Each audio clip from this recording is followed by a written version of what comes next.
سڵاتان لەبێت و لە شار پرێسەوە ئەم کاتتان باش ماوەی چەند مانگێکە دیاردەی کۆچکردن لە هەرێمی کوردستان و عێراقەوە بۆ وڵاتانی ئەوروپا بە توندی دەستی پێکردووەتەوە. ئێستا هەزاران کۆچبەری کورد لە سنووری بیلاڕوسیا و پۆڵەندا و سنووری بیلاڕوسیا لەگەڵ وڵاتانی ئەوروپا گیریان خواردووە لەوێ لە دۆخێکی سەختدا دەژین. ئەمە کاردانەوەی هەم ناوخۆیی و هەم لەسەر ئاستی عێراق و هەم دەرەکیشی لێکەوتوێتەوە. بەشێکی زۆر لە میدیا جیهانیەکان و ئەوکات میدیا و سۆشیال میدیای ناوخۆ لەسەر ئاستی هەرێمی کوردستان و عێراقیش ڕۆژانە هەواڵ و زانیاری نوێ و جیاواز لەبارەی دۆخی کۆچبەرانەوە دەگوازنەوە. بەشێک لە هاوڵاتیانی کۆچبەر هاوکات بەشێکی زۆر لە هاوڵاتیانی کە ئێستا لە هەرێمی کوردستانن حکوومەتی هەرێمی کوردستان و هێز ویلایەنە سیاسیەکان بە هۆکاری سەرەکی کۆچکردنی هاوڵاتیان دەزان لە بەرامبەردا بەشێکی زۆر لە بەرپرسانی حیزبی و حکومی لە هەرێمی کوردستان ئۆباڵی کۆچکردن دەخەنە بەشێکی زۆر لە هاوڵاتیان و هاوکات ئەو کەسانی کە کۆچیان کردووە لە دوایین پێشهاتدا ئەنجومەنی ئاسایشی هەرێمی کوردستان ڕاگەیەندراوێکی بڵاو کردوێتەوە ئەوەی جێگەی سەرنجە لە ڕاگەیەندراوەکەدا ئۆباڵی کۆچکردنی هاوڵاتیانی هەرێمی کوردستانی خستوەتە سەر لایەنێکی سیاسی دیاریکراو بە تایبەت و بە دیاریکراوی پارتی کرێکارانی کوردستان و هاوکات بەشێکی زۆر لە قاچاقچیەکانی با تۆمەتباری سەرەکی زانیوە. من دەمەوێت لەبارەی بەرپرسیارەتەکانی حکوومەتی هەرێمی کوردستان و هاوکات دۆخی هاوڵاتیانی هەرێم و دۆخی پەنابەرانیش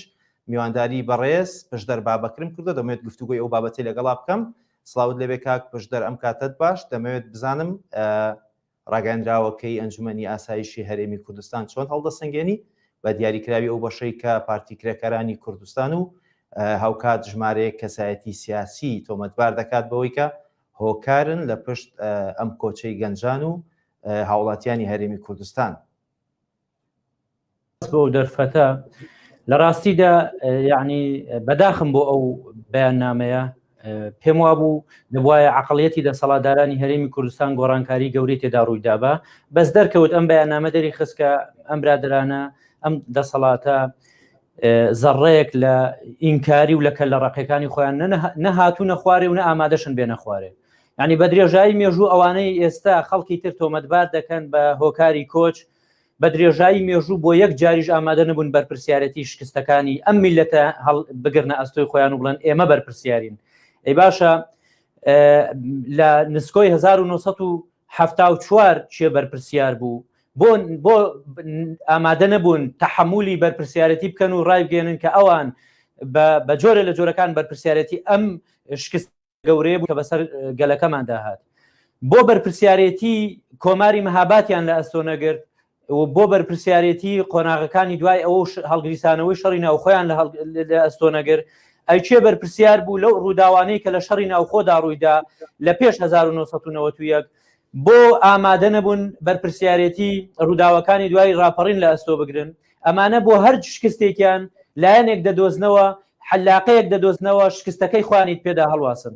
چێ بەرپرسیار بوو لە هێنانی هێزی سەدام حوسێن بۆ سەر پەرلەمانی کوردستان؟ دیسانەوە ئەگەر لەیان بپرسی لایەنێکی تر تۆمەتبار دەکەن. چێ بەرپرسیار بوو لە واژۆکردنی ڕێکەوتنامەی 50 ساڵە کە وەکو تەوق لە گردنی هاوڵاتیانی هەرێمی کوردستان لکاوە؟ چێ بەرپرسیار بوو لەوەی 30 میلیارد دلار قەرزی وەهمیان هێناوەتە سەر هەرێمی کوردستان؟ ئەو کۆچبەرانی ئێستا لە رووسیان ئەو مناڵانی هێشتا لەدایک نەبوون هەزاران دلار قەرزی وەهمی ئەم دەسەڵاتە شکست خواردویان لەسەر شانە. چێ بەرپرسیار بوو لە ڕیفراندۆم کە نیوەی خاچی کوردستانیان لەدەستدا و ئامادەش بوون لە نیوە شەوێکدا لە دوای کاتژمێر 12 شەو سڕی بکەن؟ لە ڕاستیدا ئەمانە نایانەوێ ئاعتراف بکەن، نایانەوێ بڵێن هۆکاری هەموو قەیرانەکانی خەڵکی کوردستان خۆیانن. ئەم چێ بەرپرسیار بوو لەوەی کە تەنها 20% خەڵکی کوردستان دەنجی داوە بەم دەسەڵاتە و 80% یا دەنجی نەداوە یا دەنجی بەم حیزبە دەسەڵاتدارانە نەداوە؟ چێ بەرپرسیار بوو لەوەی زیاد نزیکی 70% خەڵکی کوردستان بایکۆتی هەڵبژاردننی ئەنجومەنی نوێنەرانی عێراقی کردووە؟ لە 17 شوبات چێ بەرپرسیارە؟ لەم ئاڵۆزیانەی ساڵی ڕابردوو لەم کاتانەدا ڕوویدا چێ بەرپرسیارە؟ بەڕاستی بەداخەوم کام عەقڵیەتە نایەوێ هەرێمی کوردستان یعنی نایەوێ هەرێمی کوردستان بخاتەوە سەر ڕێچکەی ڕاستەقینەی خۆی. برا گەندەڵی هەیە، برا ناعەدالەتی ئیجتیماعی هەیە، نادادپەروەری کۆمەڵایەتی هەیە، برا سەروەرنەبوونی یاسا هەیە، برا ئەم خەڵکە لە نیشتیمان ڕادەکەن وەرن بە دوای هۆکارەکانی کۆچدا بگەڕن بە ڕاستەقینەی لەبارەی ئەوە بزانم بەشێکی زۆر لە چاودێرانی سیاسی و هاوکات ڕۆشنبیران و بەشێکی زۆر لە هاوڵاتیان گلەی ئەویان لە حکوومەتی هەرێمی کوردستان هەبوو کە لە ماوەی ڕابردوودا بە فەرمی هیچ بەیان نامە و ڕاگەندرا و لێدوانێکی فەرمی لەبارەی دۆخی کۆچبەرانەوە نەبووە. بەڵام ئێستا ئێستا ئەنجومەنی ئاسایشی هەرێمی کوردستان بە فەرمی ئۆباڵی کۆچکردنی هاوڵاتیانی خسوەتە ئەستۆی لایەنێکی سیاسی دیاریکرا و هاوکات کۆمەڵێک قاچاقچی وەک خۆیان باسی لێوە دەکەن لە ڕاگەیاندراوەکەدا هاوکات ژمارەیە کەسایەتی سیاسی کە ناوی نەهێناون بەڵام تۆمەتباری کردوون بەوە هاوڵاتیانی هەرێمی کوردستان بۆچی لەژێر کاریگەری هەمهێزێکی سیاسی دیاریکراو یان قاچاقچەکاندا کۆچی نایاسایی دەکەن کە لە ڕاگەیاندراوەکەدا ئاماژە بۆ ئەوەش کراوە کە بەشێکیان بە یاسایی کۆچیان کردو بەڵام لەوێ یاساشکێنی دەکەن و دەیانەوێت لە ڕێگەی دروستکردنی کەیسی سیاسیەوە لە هەرێمی کوردستان مافی پەنابەرێتی لە ئەوروپا وەربگرن. جارێ ئەنجومەنی ئاسایش نازانم چێ سەرۆکێتی من بەڕاستێکی چونکە ئەو ئەنجومەنە لەلایەن مەسرور بارزانیەوە سەرۆکاتی دەکرێت ئەویش زیاتر لە نزیکی 2 ساڵە سەرۆکی حکوومەتە بەهۆی ناکۆکیەکانی ناو پارتی دیموکراتی کوردستان سەرۆکێک بۆ ئەنجومەنەکە دانەندراوە. ئەمە یەک دوو ئێمە باشکرا ئاگامان لێ کە ئەنجومەنە ناکۆکی لە نێوان ئەندامەکانی یەکێتی و پارتیدا هەیە لەبەرەوەی هێشتا نازانین ئەم ئەنجومەنە بە کۆدەنجی بە دەستە جەمعی ئەم بەیاننامەی دەرکردووە یان هەر گروپێکی دیاریکراوی ناو ئەنجومەنەکە ئەم بەیاننامەیان دەرکردووە و ئەگەر هەتا مشکلەی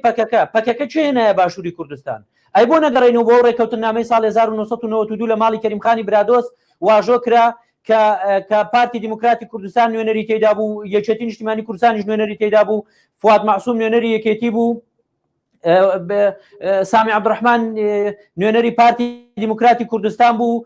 عوسمان ئۆجەلان نوێنەری پەکەکە بوو تێیدا ڕێکەوتنێکی سێقۆڵی واژۆ کرا بۆی پەکەکە بهێنرێتە ئەو ناوچانەوە ئەو ناوچانە درا بە پەکەکە ئەگەر پەکەکەش کێشە بێ کە من ئەوە بە واقعی نابینم هێشتا یەکێتی و پارتی تەحمولی مەسئولیت دەکەن چونکە ڕێکەوتنی واژۆکراویان هەیە کە بەپێی ڕێکەوتنەکە پەکەکەیان هێناوەتە ئەو ناوچانە. ئەمە یەک. دووەم ئەی بۆ قاچاقچی و خەڵکی سیاسی و فریودەر ناتوانێت لە ئیمارات ناتوانێت لە کوێت ناتوانێت لە قەتەر ناتوانێت لە وڵاتانەی تر خەڵک هەمدا بۆی وڵاتی خۆیان بەجێ بێڵن و بەم زستانە لە بیلاڕوسیا کە شەوانە پلەی گەرمی دەبگاتە ژێر سفر ناتوانێت هانیان بدەن و فریویان بدەن هەڵیان فرێنن بۆ وڵاتانی بەپی ڕاگەیاندراوەکەی ئەنجومەنی ئاسایش هەرێمی کوردستان کەشێکی سیاسی لەباری هەیە بەشێک لە قاچاقچیەکان و نووسنگەکانی گەشتکردن هاوکات بەشێک لە کەسایەتە سیاسەکان کە ئەوان ئاماژەیان پێداوە ئەو کەشە سیاسیە لەبارەیان قۆستوەتەوە بۆەوەی کە بەکاری بێنن بۆ فریودانی خەڵک. لە ڕاستیدا پێم خۆش بوو لە بری ئەم بەیاننامەیە مەکتەبی سیاسی یەکێتی و پارتی و جڤاتی گۆڕان کۆبووبانایەوە داوای لێبوردنیان لە خەڵکی کوردستان کردبا کە شکستیان هێناوە لە ئیدارەدانی هەرێمە و لە بری ئەوە اعتزاریان هێنابایەوە گوتبایان پەیامەکەتان گەیشت حکوومەت هێرێمیان هەڵوەشانبایەوە کابینێکی کاربەڕێکەریان دروست کردبا و ئیعلانی هەڵبژاردننی پێشوەختەیان کردبایە بۆ ئەوەی ئەوانەی نەڕۆیشتون بڕیاری ڕۆیشتن نەدەن بۆ ئەوەی دڵی گەنجەکانمان خۆش بکەن دڵی گەنجەکانمان سارد بکەینەوە و بە فعلی پێیان بڵێن ئەم وڵاتی ئەوانە بۆچەی بەجێ دێڵن. بەڵام لەبری ئەوەی بە عەقڵیەتێکی حەکیمانە بە عەقڵیەتێکی نەرم لەگەڵ هاوڵاتیانی هەرێمی کوردستان مامەڵە بکەن بەم جۆرە عەقڵیەتە بەم جۆرە هینە بە قەنەعاتی من سەرنجامێکی باشی نابێ. لە ئێستا کاتی بە خۆداچوونەوەیە کاتی بە خۆداچوونەوەی بۆ خاڵە لاوازەکان سەرۆکی ئەنجومەنی وەزیرانی هەرێمی کوردستان لە لێدوانێکیدا بەڕوونی ئاماژەی بۆەوە کرد کە ئەم وڵاتە وڵاتی ئەو گەنجانەیە کە ئێستا لە سنوورەکانن داوای لێکردن بگەڕێنەوە و ئەم وڵاتەی ئایندەی ئەم وڵاتەی بە ئایندەی ئەوان زانی ئەویش بە فەرمی داوای کردووە بەڕوونی داوای لە کۆچبەران کردو کەواتە بۆچی خەڵک هەرێمی کوردستان چێ دەهێڵێت لە کاتێکدا سەرۆکی ئەنجومەنی وەزیران ئایندەی ئەم وڵاتی داوەتە دەست ئەوان. جارێ من پێم وایە ئەو لێدوانەی یان ئەو ڕوونکردنەوەی جەنابی سەرۆکی حکوومەت بە دیدی ئێمە لە ژێر فشاری کۆمەلگای نێودەوڵەتیدا بووە و ئەمە لەلایەکی تر ئەمە بە قسە نابێ باش ئەم گەنجانە بگەڕێنەوە چەند هەزار هەلیکار ڕادەگەیەنی چەند لە کۆمپانیاکان خۆماڵی دەکەی چەند دەتوانی دەستی حزب لە بازار ببڕی چۆن وا دەکەی هەلی کار لە کوردستانە زیادکەی چۆن وا بکەی ئەمن و ئاسایش لە کوردستان بەرقەرار بێ چۆن وا بکەی دادگا سەروەر بێ چۆن وا بکەی یعنی ئەمە پێویستی بە بەرنامە هەیە پێویستی بە ئەو گەنجەی ئەو مناڵەی ئێستا لە بیلاڕوسیایە هەزاران دۆلار قەرزی وەهمی لەسەرە بۆ چۆ بگەڕێتەوە یعنی بەڕاستیەکەی دەبێ بۆ خەڵکی ڕوونکەنەوە ئەم قەرزانە چۆنە چێ کردوێتی یعنی لە دنیادا شتیوانە حکوومەت قەرزکا بە بێ ڕەزامەندی پەرلەمان قەرز مەسەلەیەکی سیادیە ئەی بۆ خەڵکی ڕوون ناکەنەوە قەرزانەتان لەکوێ کردووە کە قەرزی وەهمین قەرزی حەقیقی نین بۆ خەڵکی ڕوون ناکەنەوە کە ئەم قەرزانەتان لەکوێ کردووە چۆن کراوە کوێ پێی گوتون ئەی خۆیەوە مقدس نین بە ناوی خەڵکەوە قەرزتان کردووە ئێستا خەڵک دەبێت لە داهاتی نەوت باجەکەی بدا ئێستا پرۆژەکان ڕاگیراون لەبەرەوەی بەشێکی داهاتی نەوتی هێرم بۆ قەرزی وەهمی دەڕوە ئەی بۆ خەڵکی ڕوون ناکەنەوە قەرزانەتان لەکوێ کردووە چۆن کردوتانە چێ کردوێتی بە قەرزی وەهمی دەزانی لە کاتێکدا دوایین زانیاری لەبارەی بەشێک لە قەرزەکانی حکوومەتی هەرێمی کوردستانەوە ئەوەیە کە ئەمڕۆ کۆمپانیای دانەغاز ڕایگەیاندووە کە هیچ قەرزێکی لە لای حکوومەتی هەرێمی کوردستان نەماوەتەوە هەموو قەرزەکانی لە حکوومەتی هەرێم وەرگرتەوە. دەزانین لە ڕاستیدا مەسلەی قەرزی وەهمی بەدیدی من قەرزی وەهمیە لەبەرەوەی 7 ساڵە حکوومەتی هەرێم لانی کەم 7 ساڵە یاسای بودجەی نییە 7 ساڵە داهات و خەرجی دیار نییە ئەمە یەک دوو ناکرێتەوە لە بینەیەکە نەوتی کەرکووکت فرۆشت بێ نەوتی کوردستانت فرۆشت بێ زەڕیبەیەکی زۆرت خست بێتە سەر خەڵک هاوکاریت لە هاوپەیمانان وەرگرت بێ هاوکاریت لە عێراق وەرگرت بێ داهاتی ناوخۆت هەبوو بێ داهاتی برایم خەلیلت هەبوو بێ داهاتی غازی سروشتیت هەبوو بێ چارەگە موچەت دابێ 27 ملیارش قەرزدار بی یعنی ئەمە منطق ڕێگە نادا خۆ ئەگەر منیش بڵێم قەرزدارە حکوومەتی هەرێم هەیە خەڵک باوەڕ ناکە خۆ ئەگەر هەموو دەستگا میدیاکانی دنیا بڵێم قەرزدارە هەیە خەڵک باوەڕ ناکە خەڵک چۆن باوەڕ دەکات تۆ لە کابینەیەکە نەوتی کەرکووکت فرۆشتووە نەوتی کوردستانت فرۆشتووە پارەی بانقە ئەهلی حکوومیەکانت بردووە قەرزی پارەی بەڵێندەران لە بانقەکانە بووە بردووتە هاوکاریت لە هاوپەیمانە وەرگرتووە هاوکاریت لە حکوومەتی عێراق وەرگرتووە داهاتی نەوتت هەبووە داهاتی غازی سروشتیت هەبووە داهاتی ناوخۆت زیاد کردووە زەریبەت لەسەر خەڵک زیاد کردووە داهاتی برایم خەلیل و باشماق و پەروێزخان و حاجۆمەران و ئەم مەرزە نێودەوڵەتیانەت هەبووە داهاتی دوو فڕۆکەخانەی نێودەوڵەتیت هەبووە چارەگە موچەت بە 45 ڕۆژدا جارێک داوە بە خەڵک دەڵێ 27 میلیارد دلار قەرزدارم لە ڕاستیدا خەڵک باوەڕ بەم قەرزانە ناکە و بە قەرزی وەهمی دەبینێ یعنی ناکرێت تۆ قەرزێکی وەهمی تێناوەتە سەرنەوەکانی ئەم میلەتە هێشتا ئەتراف نەکەی بڵێ کاکە وەرە پێیدا دەچینەوە ئەو قەرزەی کە وەهمیە و حەقیقی نیە لای دەبین یعنی ناکرێت کۆمپانیەکان لێرە بگرێ بەسی حکوومەت کە میلیارد دلار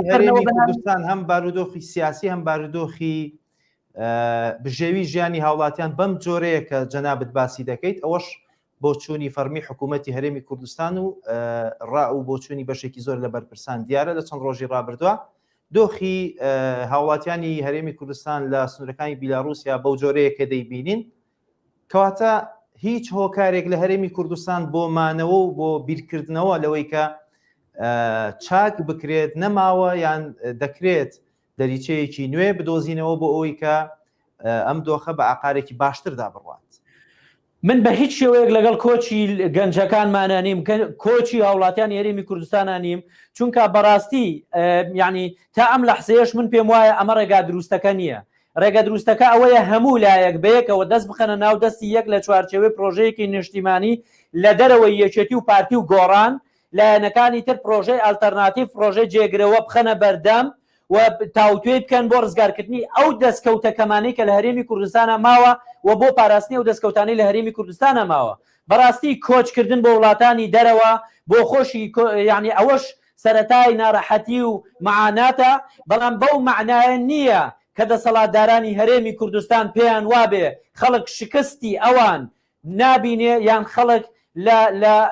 لە شکستەکانی ئەوان ڕای نەکردووە بەڵێ خەڵک لە شکستەکانی ئەوان ڕای کردووە خەڵک ئازادی نییە خەڵک دەسەڵات دەبینێ ڕەفتارەکانی دەبینێ گرنگیدان بە کۆمەڵێک شاجوان و مۆدێل و کچە مۆدێل و گۆرانی بێژ و کۆمەڵەشتی تەرفیهی و خەرجکردنی پارەیەکی زەبەلاحی گەورە بۆ کەناڵ و میدیای حیزبی و میدیا و سۆشیال میدیای حیزبی و مەقەڕاتی حیزبی و سەرکردەکانی حیزبەکان و مەکتەب سیاسیەکان و سەرکردایەتیەکانیان ڕقلی ئۆتۆمبیلی مۆدل بەرز و پاسەوانی زۆر و کۆمپانیای گەورە و زەبەلاح و داهاتی پرۆژەی سیر بۆ ئەوانە هەموو ئەوانە خەڵکی کوردستان دەیبینێ کە ژیان لە کوردستان دابەش بۆ بەسەر دوو چیندا چینی دەسەڵاتداری خواپێدا و کە لە هیچی کەم نییە چینی زۆرینەی خەڵک و زۆرینەی کۆمەلگاش کە نە تەعینات شمولی دەکات نە هەلیکار شمولی دەکات نا دەتوانێت بژێوی ژیانی خۆی بە ئاسانی لە وڵاتەیە دابین کە نەشوقە و نەیەکەی نیشتە جێبوون پێم وایە زۆر لەگۆڕانی کە لە سنووری بیلاڕووسیان بەپێی ئەو زانیاری و ئەو گرتە ڤیددیۆیانەی کە ڕۆژانە لەلایەن ئەو کۆچبەرانەوە لە سوۆسیال میدیا بڵاو دەبێتەوە داواکاری سەرەکیان لە دژی حکوومەتی هەرێمی کوردستان و بە دیاریکراوی پارتی دیموکراتی کوردستان و یەکێتی نیشتیمانی کوردستانە ئەوان پێیان وایە ئەم دوو هێزە سیاسیە هەتا لە هەرێمی کوردستان هەبن ئەوان ناگەڕێنەوە لێرەش خەڵک ناڕازیە لەوان لە کاتێکدا بەشێکی زۆر لە گەنجان چوونەتە سنوورەکان و دەیانەوێت بپەڕنەوە بۆ ئەوروپا و ژیانێکی نوێ ژیانێکی جیاوازتر لەوەی ئێرە بەسەربرن کەواتە کێ بەرپرسیارە لە گۆڕینی ئەم بارودۆخەی کە لە هەرێمی کوردستان هەیە جەنابەت وەکو چاودێرێکی سیاسی باز لەوە دەکەیت دەتا یەکێتی و پارتی هەبن ناتوانرێت چاکسازی بکرێت کەواتە کێ چاکیکە کێ چاکسازی بکات 70% کۆمەلگا چاکسازی بکە 30% بەشداری کردو 70%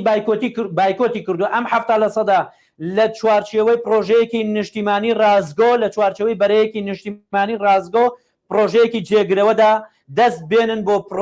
پرۆژەیەکی جێگرەوە پرۆژەیەکی نیشتیمانی بۆ چاکسازی لە هەموو کەرتەکانە بۆ خۆماڵیکردنەوەی ئەو کۆمپانیا و ئەو سەرچاوە مرۆیانەی کە لە هەرێمی کوردستان بەدەست حزب و کۆمپانیەکانی حزبەوە بە شێوەیەکی ناشەفاف ئیدارە دەدرێەوە داهاتەکەی بۆ شەخص و بنەماڵە و حزب و کۆمپانیای دیاریکراو دەڕوا لەو چوارچێوەیەدا هەلی کار بۆ گەنجەکان دابین بکرێ لە چوارچێوەی پرۆژەیەکی نیشتیمانیدا نەکار گەنجەکانی بیلاڕووسیا گەنجەکانی تری ئەوروپاش کە ئێستا لە ئەوروپان هان بدرێن ئەو پرۆژەیە بیانگرێتەوە بە جۆرە هان بدرێن بگەڕێنەوە کوردستان دەزانی برای من کوردستان ئەوەندە خێروبێری هەیە بتوانێت 5 ملیۆن کەس بژێنێ خاکەکەی ئێمە ئەوەندە خێروبێری هەیە ئێمە بەس چەمچەماڵمان تقریبان لە 3.5 غازی سروشتی گۆی زەوی تێدایە یعنی تۆ ئەم گەنجانە لە وڵاتێکەوە ڕادەکەن تەنها چەمچەماڵ و قادرکەرەمیان 3.5 غازی سروشتی جیهانی تێدایە کە ئێستا چاودێرانی بواری وزە دەڵێن نەوت کۆتایی پێدێ و غازی سروشتی جێگەی دەگرێتەوە تۆ دەزانی هەرێمی کوردستان لە بواری غازی سروشتی چەند دەوڵەمەندە ئەگەر لە دەستێکی ئەمیندا بێ وەک نەوت نەکرێ بەسەر چاوەی قەرزی وەهمی وەک نەوت نەکرێ بەسەر چاوەی ناڕەحەتی و ئابووری سەربەخۆی فاشیل غازی سروشتی هەرێمی کوردستان لە دەستێکی ئەمینا بێ و بەرێنانی پێ بکرێ بگەێنرێتە ئەوروپا و تورکیا و بگەێنرێتە وڵاتانی تری ناوچەکە و داهاتەکەی بە شێوەیەکی شەفاف بگەڕێتەوە نەچێتە بانقی حیزبیەوە غازی سروشتی هەرێمی کوردستان دەتوانێت بەشی هەموو گەنجانی هەرێمی کوردستان یارمەتیەکانی ناو پێکێدەری کابینە نوێمی حکوومەتی هەرێمی کوردستان بۆچی تا ئێستاش تا ئەم ساتەوەختەش خۆیان بە هۆکاری کۆچکردنی خەڵکی هەرێمی کوردستان نازانن لە کاتێکدا ئەوانی کە ئێستا کۆچیان کردو و لە سنوورەکانەوە ڕۆژانە پەیام دەنێرن بەڕوونی بازەوە دەکەن کە یەکێتی و پارتی هۆکاری سەرەکی کۆچکردنی ئەوانە بەڵام هێشتا تا ئەم ساتەوەختە یەکێتی و پارتی بە هۆکاری خۆیان بە هۆکاری و کۆچە نازان و ئۆباڵەکەی دەخەنە ئەستۆی لایەنی دیکە بەڕاستێکی من پێم وایە ئەمە بەدبەختیە هەم بۆ هەرێمی کوردستان بەدبەختیە هەم بۆ یەکێتی و پارتی خۆشیان هێشتا بەدیدی من دەرفەتی ئەوە مابوو یەکێتی و پارتی و گۆڕان حزبی گۆڕان کۆ ببنەوە لە کۆبوونەوەیکی سێقۆڵیدا داوای لێبوردن لە خەڵکی کوردستان بکەن کە نەیانتوانی ژیانێکی شایستە بۆ خەڵکی کوردستان دابین بکەن و کابینەی حکوومەت هەڵوەشێنەوە و هەڵبژاردننی پێشوەختەی پەرلەمان بکەن و بە سنگ فراوانی و دڵفراوانیەوە داوا لە گەنجەکان بکەن بە داوای لێبوردنەوە داوای لە گەنجەکان بکەن گەڕنەوە خاک و وڵاتی خۆیان بەجێنەهێڵن و بەڵێن بدەن کە هەلی کاریان بۆ دابین دەکەن و پرۆژەی گەشەکردووی ئابووری ئەو تۆ دروست دەکەن کە گەنجان جارێکی تر ناچار بەوە نەبن ملی ڕێی ئەوروپا بگرن چ لە ڕێگەی جەدا چ لە ڕێگەی بیلاڕوسیا و ڕێگەکانی تر من پێم وابوو هێشتا دەرفەتی ئەوە ماوە بەڵام دیارە و عقلیەتەی کە ئێستا لە حکوومەتایە لە دەسەڵاتە لە هەرێمی کوردستان ناوێت لەو مەسجە تێبگا ناوێت لە کۆچی بەلێشاوی گەنجان تێبگا ناوێت لە بایکۆتی هەڵبژاردننی زۆرینەی خەڵک تێبگا ناوێت لە ناڕازایەتی ناو تۆڕە کۆمەڵایەتەکان تێبگا ناوێت لەوە تێبگا کە بەڕاستی خەڵک و حکوومەت کەوتونە دوو شیوی زۆر جیاواز و زۆر لێک دوورەوە حکوومەت لە دۆڵێک خەڵک لە دۆڵێک یعنی خەم و خولیای خەڵک بە جۆرێکە خەم و خولیای ئەم دەسەڵاتدارانە لە شوێنێکی تر و بە جۆرێکی ترە خۆزگە بەم جۆرە بیریان نەکردبایەوە چونکە ئەم ئەزمونەی ئێستا هەرێمی کوردستان بەڕاستی ئەزمونێکە بە ئاسانی بەرهەم نەهاتووە بە ئاسانی بەدی نەهاتووە تا بە ئاسانی لە دەستکەوتەکانی لە دەست بچن باشە کاک پشتدەر زۆر جار زۆرینەی کات گلەی لە حکوومەت و زیاتریش لە یەکێتی و پارتی دەکرێت بەڵام لێرە و لەوێش ئێستا بە تایبەت لەم بارودۆخەی کە هەرێمی کوردستان و بەشێک لە کۆچبەرانی تێدایە گلەییش لە ئۆپۆزیسیۆن و هێز و لایەنە سیاسەکانی دەرەوەی حکوومەت دەکرێت پێتان وایە تا ئێستا لە هەرێمی کوردستان نەتوانراوە گوتارێکی ئۆپۆزیسیۆنی بەهێز لە دەرەوەی حکوومەت نەیتوانیوە کە گلەیی و گازندەی هاوڵاتیان لە خۆی کۆ بکاتەوە تەوزیفی بکات بۆ کاری باشتر لە ڕاستیدا زۆرینەی ئەو هێزانی کە ئۆپۆزیسیۆن بوون هەندێک جار بینیومان ڕاڕابوون لە بینی بەشداری لە حکوومەت یا بەمانەوە لە ئۆپۆزیسیۆن هەوڵیاندا و ئامانجەکەیان یان داواکاریەکەیان جێبەجێ نەکراوە ئەمە لەلایەکی تر ئەم ئۆپۆزیسیۆنەی ئێمە ئۆپۆزیسیۆنێکی عمیق و قوڵ نییە ئۆپۆزیسیۆنێکی استراتیژی و دنیابین نییە یعنی ئۆپۆزیسیۆنی پرۆژەی بەدیل و جێگرەوەی حکوومەت و حکوومەتی سێبەر نییە یعنی ئۆپۆزیسیۆنێکە زیاتر سەطحیە ئیش لەسەر عەتفی خەڵک دەکات سۆزی خەڵک دەکات بەدیدی من دەبوایە ئۆپۆزیسیۆن لە هەرێمی کوردستان خاوەنی دیدگایەکی ڕوون بوایە بۆ هەموو پرسەکان و پرۆژەی فراوانی گەورەی جێگەی بە هەموو زمانەکان هەبوایە و خاوەنی پرۆژە بوایە بۆ هەموو ئەو کەرتانەی کە دەسەڵات دایڕماندون هەموو کەرتانەی کە دەسەڵات دایڕزاندون دای تەپاندون وێرانی کردوون دەبایە ئۆپۆزیسیۆن خاوەنی دیدگا و نەخشە ڕێگای خۆی باە بۆ چارەسەریان بۆ هەڵستانەوەیان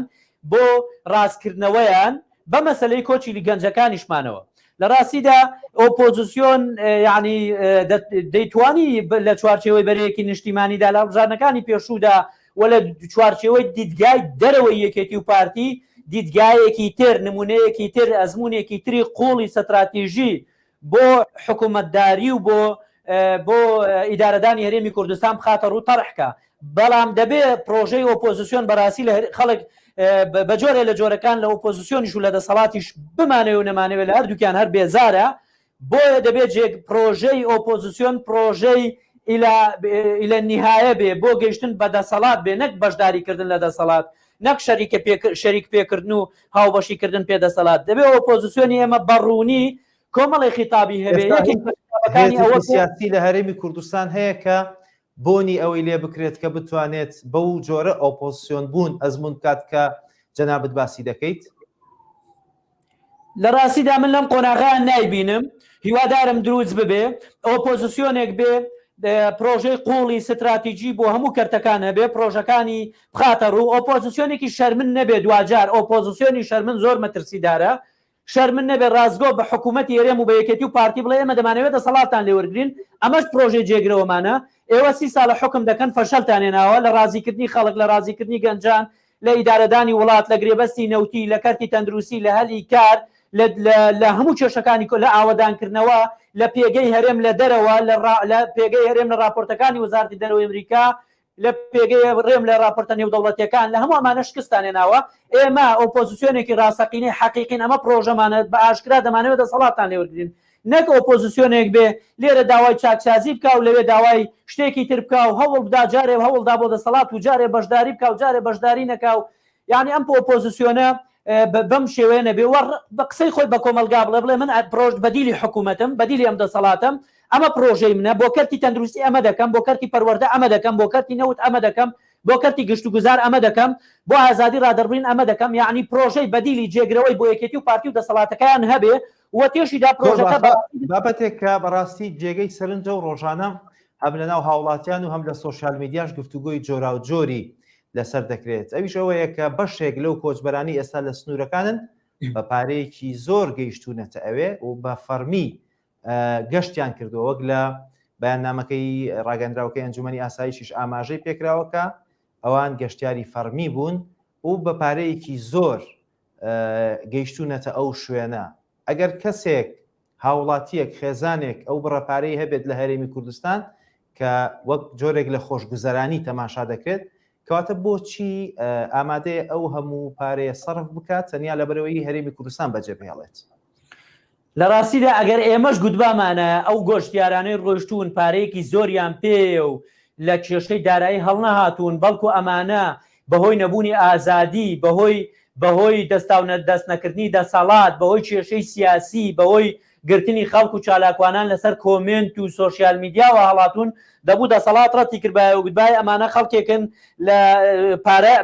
لەبەر کێشەی دارایی هەڵاتون و قەیرانی داراییان هەبوو بۆیە هەڵاتون. من پێم سەیرە حکوومەت خۆی دەڵێ ئەمانە پارەیەکی زۆریان پێ و بەڵام ڕۆیشتون و نانێ بگەڕێنەوە. ئێکەواتە یەک هۆکار دەمێنێتەوەی ژۆکاری سیاسیە. ئەوش ئەوەیەکەوە دەسەلمێنێکە لە کوردستانە ئازادی نییە، لە کوردستانە کەرامەتی مرۆڤ ڕێزی لە ناگیرێ، لە کوردستانە سەروەری یاسانیە، لە کوردستانە مرۆڤەکان لە ئەمن و ئەماندا ناژین، لە کوردستانە مەترسی هەڵقوتانە سەر هەیە، مەترسی گرتن هەیە، مەترسی دروستکردنی سیناریۆ هەیە، مەترسی کوشتن هەیە. ئێکەواتە ئەو قسەیەکە ئێمە دەیکەین دەڵێن ئەم کۆچبەرانە بەهۆی قەیرانی داراییەوە نەڕۆیشتون، بەهۆی فەشەلی دەسەڵاتەوە ڕۆیشتون، بەهۆی فەشەلی ئیدارەدانی هەرێمەوە ڕۆیشتون، بەهۆی ناسەقامگیری دۆخی سیاسیەوە ڕۆیشتون، بەهۆی نەبوونی ئازادیەوە ڕۆیشتون. ئەگەر دەمەوێت بە سادەیی پرسیارەکە بکەم، ئێستا چارە چییە؟ ئەو خەڵکی کە ئێستا لە هەرێمی کوردستانن زۆرینەی هەرە زۆری بەپێی ئەنجامی هەڵبژاردنەکانیش بێت ناڕازین لە حکوومەتی هەرێمی کوردستان، بەشێکیان کۆچیان کردو و دەیانەوێت نەگەڕێنەوە بچنە ئەوروپا. ئەوەی کە لێرەیە زۆرینەیە، چارەسەر بۆ ئەم دۆخە چییە؟ چارەسەر یەکەم ڕاگەیاندنی کاتی هەڵبژاردننی پەرلەمانی کوردستانە و زایدەن هەڵبژاردنە خۆجێیەکان بە زووترین کات دامەزراوەکانی هەرێمی کوردستان بە زووترین کات دامەزراوەکانی هەرێمی کوردستان دامەزراوی فەرمی هەرێمی کوردستان کە سەرۆکایەتی هەرێمە پەیوەندیدارە بە مەسەلەی دیاریکردنی ڕۆژی هەڵبژاردننی پەرلەمانی کوردستان و ئەنجومەنە خۆجەیەکان دیاری بکە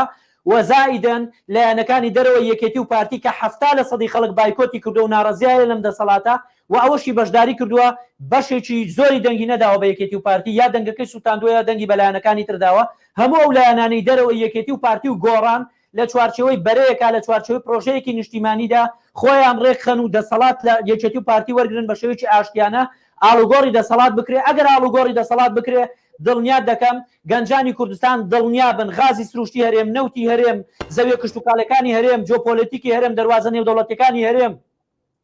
مەسەلەی گەشتیاری لە